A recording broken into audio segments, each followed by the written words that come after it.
unemployment. You've been talking about this for a long, long time. You thought it would go to 10%. Some economists were predicting that it could go 15, 20, but it might still get there, right?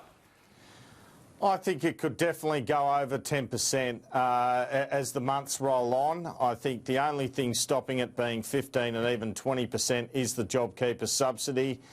I think it will go over 10%. One of the reasons is this thing I keep talking about where the government said if you're a company worth over $1 billion, you've got to show a 50% loss in turnover to get the subsidy, whereas if you're a smaller company or a medium-sized company, you only have to show 30% loss in turnover. I think it's a mistake by the government. It will drive unemployment up, and that's why I think it'll be over 10%, if not now, if not March, April, as the months go on.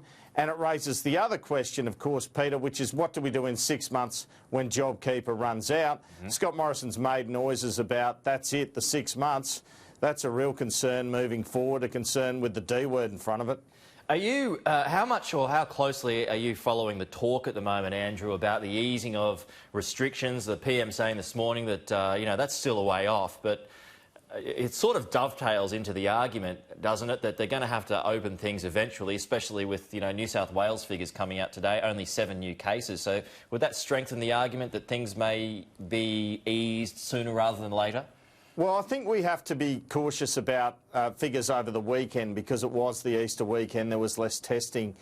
But outside of that, obviously the shutdown has gone better than all governments expected. I think that's good news. There is a real feeling we could squash the virus. To do that, you'd have to shut your borders for an indeterminate level of time until you had a vaccine. I guess that could be on the cards. I think in a couple of months we might see a gradual easing of restrictions, but all the talk out of the CMOs and even the PM then is that we need a few more weeks. You know, it's funny, they were reluctant, the federal government, about shutdowns initially. Now it seems that there's a determination there to really see them through, and I actually think that's a pretty good thing.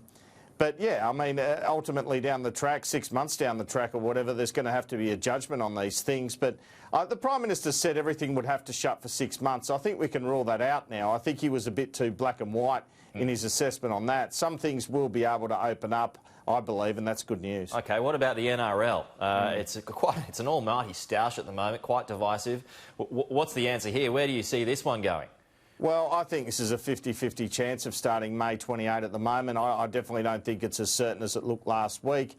I'm a supporter of the NRL and AFL coming back. I think we need it for our morale. And I know some people will sit there and say, well, hang on, I can't even sit in the park, and maybe that's fair enough. But ultimately, if you isolate the players, and that's the key, in one location, have them regularly tested, that's the way to do it. Otherwise, it's not possible to do.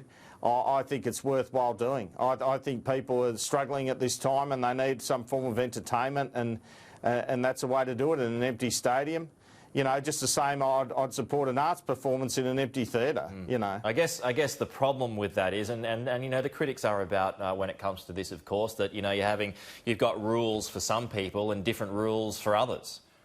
Well, I don't know. Horse racing's going on. I mean, where does this stop and end? You know, we're all mixing together at workplaces if we can. Sure. And even though we're keeping our social distance. I know the difficulty is it's a contact sport. Maybe cricket makes more sense, for example.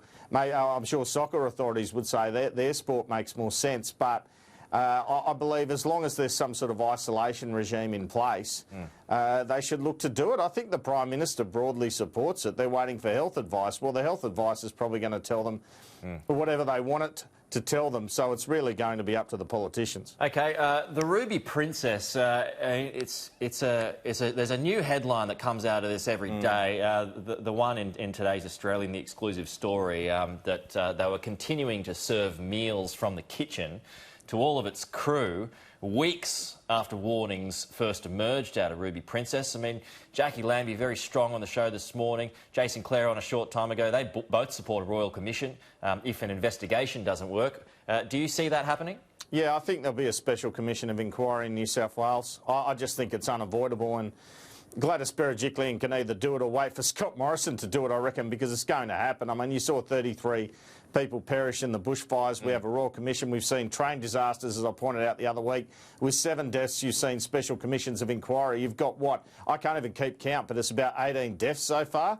So I think we'll see a special commission of inquiry. In how much trouble? I mean, New South Wales Health, it seems to be the department that is most under the cosh at the moment. Does someone like Brad Hazzard survive this? Well, he has so far, hasn't he? And yeah. It's almost like some of the pressure on Hazzard built and got rid of Don Harwin. Yeah.